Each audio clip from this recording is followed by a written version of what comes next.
महोपाध्याय निर्देशक कालिदास संस्कृत अकादमी से बहुत आदर के साथ, बहुत सम्मान के साथ निवेदन करूंगा कि वो मंच पर यहाँ माइक पर आए और अपना उद्बोधन दें।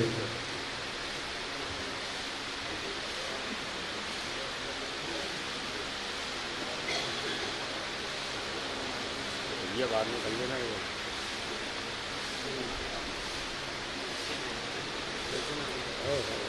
सच्चित सुखाधीश गणाधिनाथ लोक स्वामी प्रभुबालचंद्र लंबोदर जगत गुरु रविंद्रनाथ जी महाराज आपके श्री चरणों में सादर प्रणाम अर्पित करता हूँ।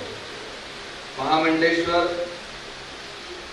रमाकांत रमाशंकर तिवारी जी, माननीय रामकृष्ण कुमारिया जी, डॉक्टर अनिल श्रीवास्तव जी, महामंडेश्वर सुनील शुक्ला जी, ब्रह्म कुमारी मीना दीदी जी, उमाकांत शुक्ला जी, आदरणीय पीसी शर्मा जी और इस संस्थान के मार्गदर्शक नेतृत्वकर्ता आदरणीय कोठारी जी और संपूर्ण देश से पधारे आप सब ज्योतिषाचार्यों के प्रति मैं हार्दिक प्रणाम निवेदित करता हूँ।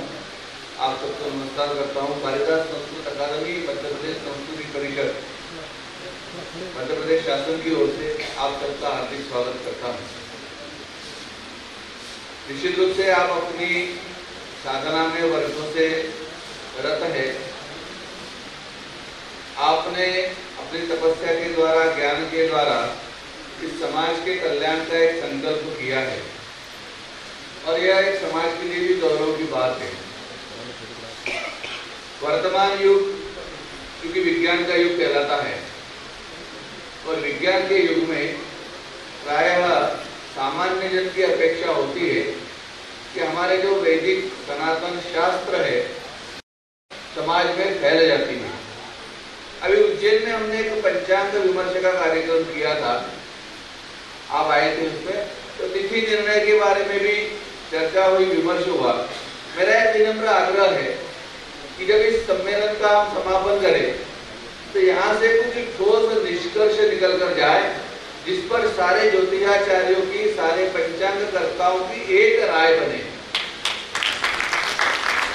और जब तक ये एक राय नहीं बनेगी, हम जब तक अपना अपना सुर आलापते रहेंगे तब तक समाज दिग्भ्रमित होता रहेगा। और समाज को यदि भ्रम से बचाना है, समाज को एक ठोस दिशा देनी है, तो मुझे लगता है कि हमको एक मत होना पड़ेगा। और एक मत हमें किसी दबाव के कारण या किसी प्रभाव के कारण न होते हुए हमें शास्त्र के आधार पर एक मत होना चाहिए, ऐसा मेरा मानना है।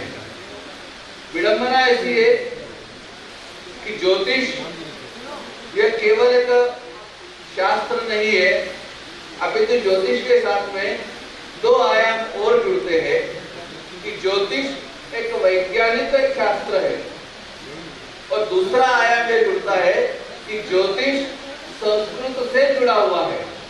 यदि ज्योतिषाचार्य संस्कृत को नहीं जानते, ज्योतिषाचार्य यदि वैज्ञानिक कारणों को नहीं जानते, तो समाज में इस प्रकार की स्थिति निरंतर बनी रहेगी।